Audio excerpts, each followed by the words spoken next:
Olá, tudo bem? Passando por aqui bem rápido para te lembrar que agora a Simples ela está no Spotify. Então você pode ouvir todo o conteúdo da Simples na hora que você quiser, do jeito que você quiser, mas faz o seguinte, segue a gente e compartilha essa novidade aí. Outra coisa é lembrar que esse podcast, o Simplecast, tem o apoio da Igreja Batista em Renovação Espiritual, tem também o apoio da BN Livraria, da Baicuf, também do Cantinho Árabe, da Contabilidade Joana, dos Estofados Alves, ali na Jaqueira. Também tem o apoio da Guilf Confecções, tem o apoio da Mob, né? São móveis planejados e também decoração.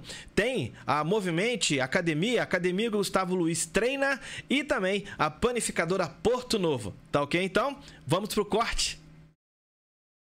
No literal, sabe? A gente é uma família de 12, né, filhos, né? Então, criados, né, com muita dificuldade. Então, nós tivemos muita dificuldade. Então, nós somos católicos. Eu nasci numa família, né, de católicos. E como é que foi a sua vida antes de você se converter? Então, a nossa família sempre foi de samba, né? Sempre foi de carnaval, sempre foi de baile, entende? Sempre foi assim, uma família tradicional, sem compromisso, pelo menos nós, os filhos, né? Diretos com a religião. Com exceção de alguns, né, que se comprometeram muito cedo com a religião junto com a minha mãe e com meu pai, né, que eles eram muito religiosos, né, frequentadores assíduos. Durante muito tempo eu até fui, por conta de ser adolescente, estar ali, né, ligado. As mulheres, principalmente, sempre foram, né, muito religiosas. Os homens nem tanto, né, durante a vida toda. Então a gente partiu mais para essa questão do mundo mesmo, né, de farras, de bebedices.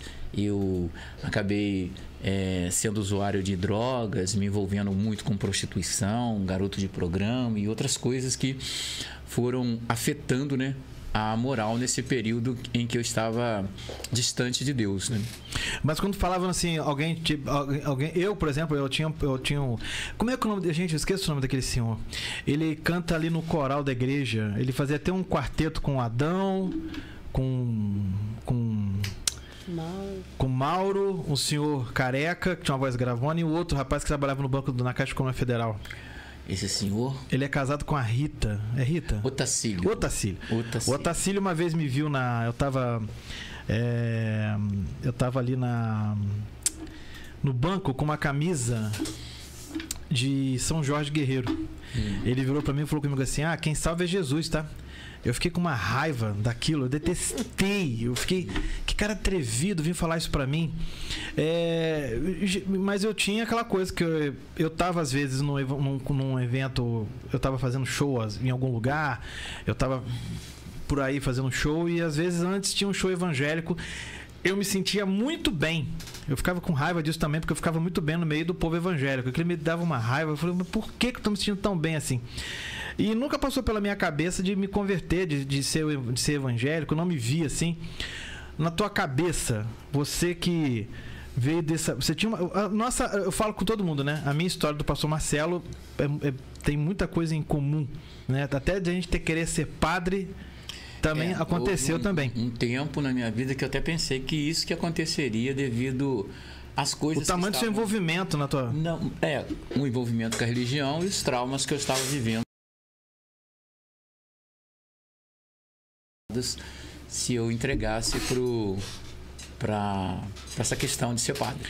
Mas passava pela sua cabeça ser um dia evangélico? Não, em momento algum, porque com relação à religião, até eu ter o primeiro contato, né, na verdade, com o evangelho, com relação à religião, eu estava muito ciente de que eu ia para o céu, mesmo sendo católico. Então, assim, era só eu continuar, né? A minha vidinha, uma hora eu ia passar a ser honesto, uma hora eu ia passar a ser fiel, uma hora eu ia passar a fazer coisa certa, né?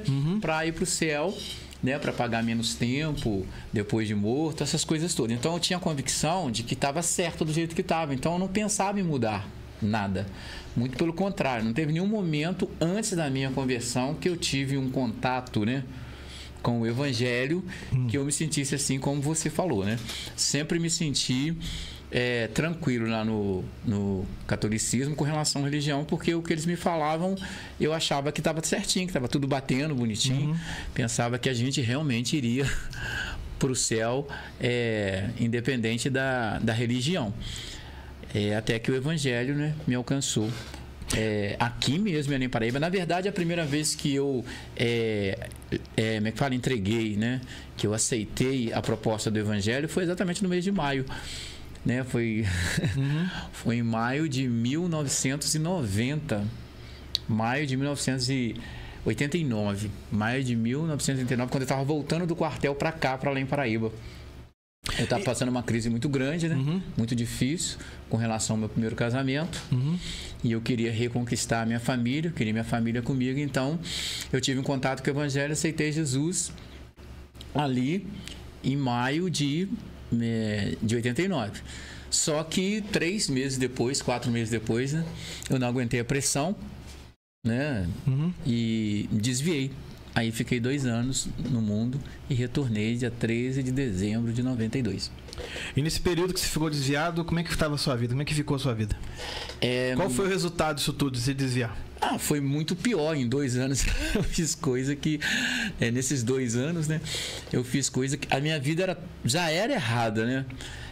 Como eu te falei, eu era garoto de programa, eu era uma pessoa envolvida com a prostituição lá em cima, também envolvido um pouco com a questão do espiritismo, por causa de eu ter sido consagrado pequeno, mesmo sendo católico, eu fui consagrado a Ogum pequeno, né?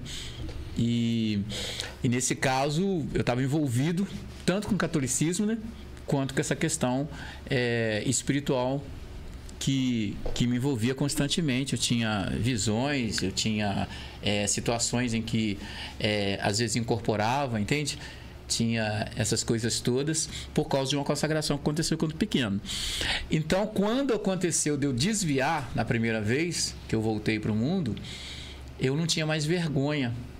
Porque na primeira vez, né, eu ainda poupava meus pais de humilhação, de vergonha. As coisas aconteciam mais em Juiz de Fora, não era aqui, que era a minha cidade que eu morei 6 anos, né? Isso. As coisas erradas, as coisas que poderiam trazer mais transtorno para minha família, eu vivia em Juiz de Fora. Então eu tinha vida dupla, né? Exato. Quando chegava em Belém, Paraíba, era mais tranquilo. Quando acontece esse desvio, aí eu não tenho mais freio. Aí foram 2 anos terríveis, complicados e como dizem, né, o último estágio foi pior. Esse último estágio, no caso, ele foi o gatilho para você voltar para a igreja de vez e não sei mais. Foi porque nesse período poucas pessoas em Paraíba, inclusive na minha família, ficaram sabendo mais depois, né? Mas na época eu descobri que estava enfermo, né? Estava com AIDS por causa dos envolvimentos que eu tinha, que não tinha freio, como eu falei. Era todo tipo de relacionamento que eu vivia no mundo, mas era mais escondido. Quando desviei, né, aquilo veio a público. E por conta desses envolvimentos, eu acabei contraindo o vírus. E quando eu descobri, quando eu entendi, eu estava vendo que as pessoas contraíam o vírus 2, 3 anos, estavam morrendo, né? Dependendo da situação. Lembrando que você pegou essa doença numa fase que praticamente quem pegava já era uma sentença de morte. Isso, a gente já sabia que no máximo 2 anos. No meu caso, eu entendi que eu teria talvez 1 ano e meio de vida, porque os sintomas no meu caso vieram muito rápido, porque eu tinha uma vida muito ruim, sabe? Era muita bebedeira, era muita droga, entende? Era noite de sono que se perdia, tudo que você imaginar. Tudo demais. Exatamente, tudo demais. Então isso não ajudava, né? Com o vírus ficava pior, né? E aí quando eu fiquei sabendo que estava e que eu ia perecer, aí eu lembrei das palavras, do período que eu fiquei na igreja, que foram 3, 4 meses, da certeza que eu tinha de que realmente, né, o evangelho era o único meio de ser salvo. E aí eu voltei para a igreja para não ir para o inferno, como disse. Para não ir para o inferno. Eu vim para simplesmente morrer. Vou morrer pelo menos salvo. Pelo menos salvo. Garanto um lugarzinho no céu. E na sua cabeça, é legal a gente estar batendo esse papo aqui, porque de repente tem pessoas assistindo a gente, ou vão assistir a gente daqui a pouco, ou vão ouvir a gente pelo Spotify. E é interessante conversar sobre isso aqui.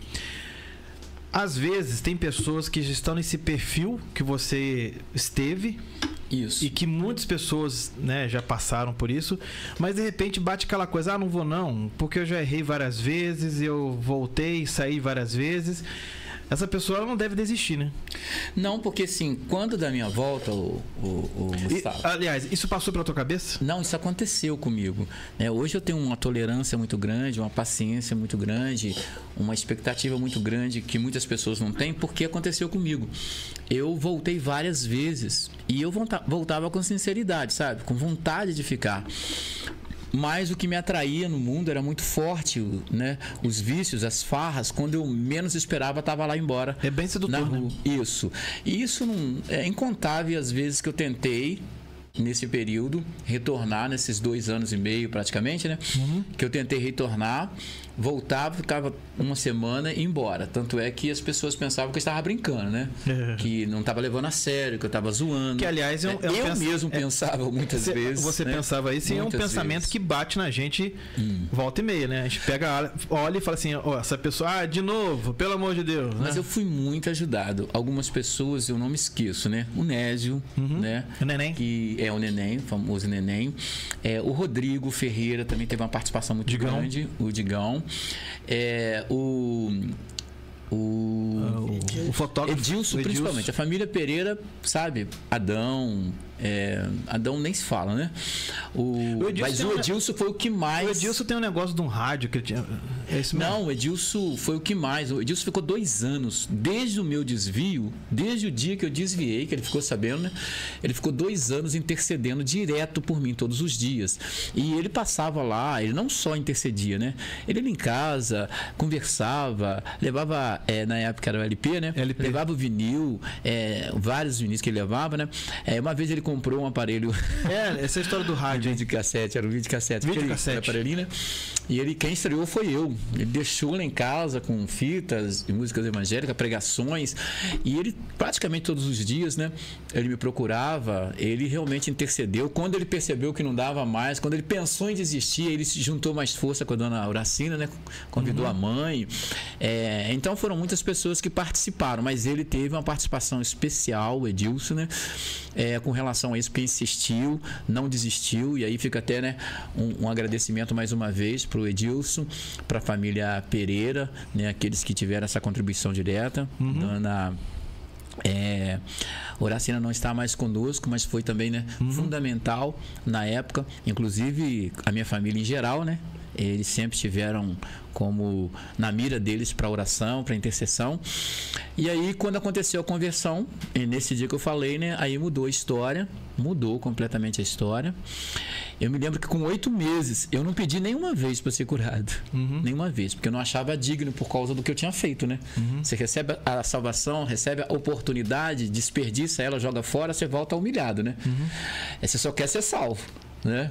Só quero ser seu servo, só jornaleiro, no caso.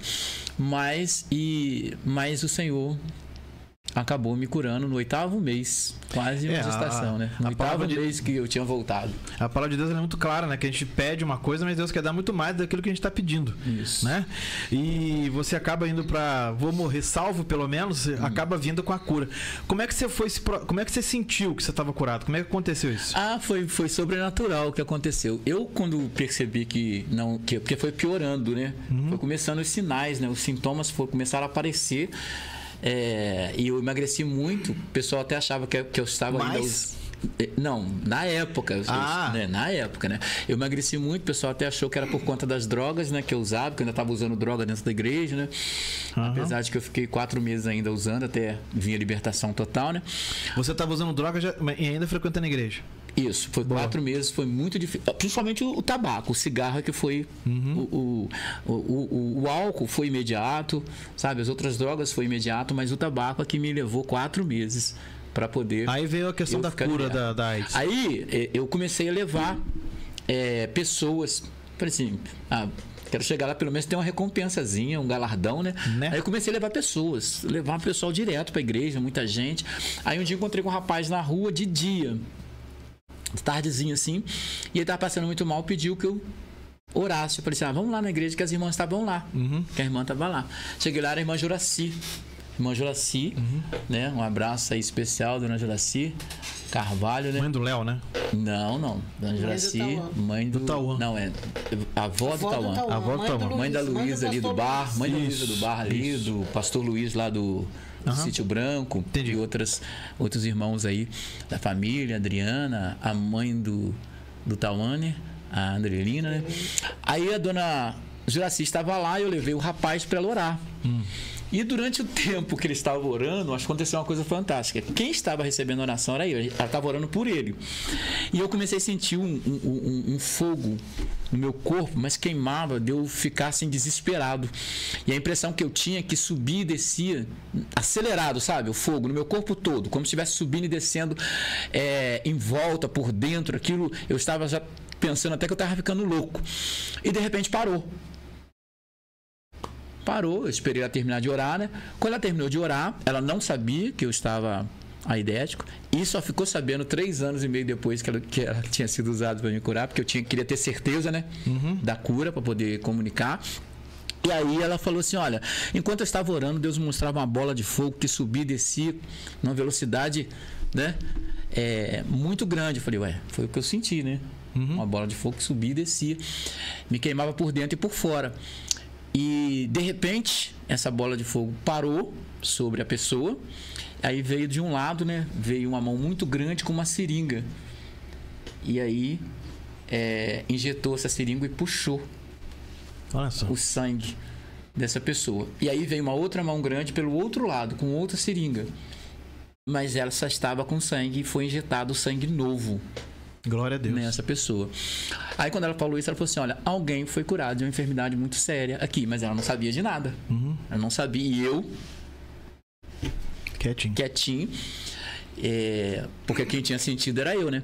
A partir daquele dia, os sintomas, né, foram amenizando, desapareceram. Hoje eu sou doador de sangue universal. Glória a Deus. Eu, depois de 8 meses, não me lembro, 9 meses, eu resolvi encarar o Hemominas, porque eu fui vendo que tava, né? Qual é o tipo de sangue mesmo? O positivo. O positivo. Aí eu fui lá, quando fui lá, passou, veio o resultado positivo, fiz mais uma vez, e tô fazendo até hoje. Graças a Deus. Graças a Deus. Tô fazendo até hoje. Aleluia. É bem verdade que quando eu fui testemunhar algum tempo depois, né? Que aí que a minha família ficou sabendo. Porque eu não queria envergonhar mais meus pais. Eles já tinham humilhações demais, né? Então eu pensei, naquela época, se descobrissem que eu estava com AIDS aqui na cidade, ia espalhar rápido, ia ser uma vergonha muito grande para eles. Ia ser uma humilhação muito grande. Aí eu tive que reter, segurei. Mas depois, né, quando veio a situação, esclareci para a família, para o pessoal, e Deus tem me abençoado. Estamos aí até hoje. Glória a Deus. 31 anos.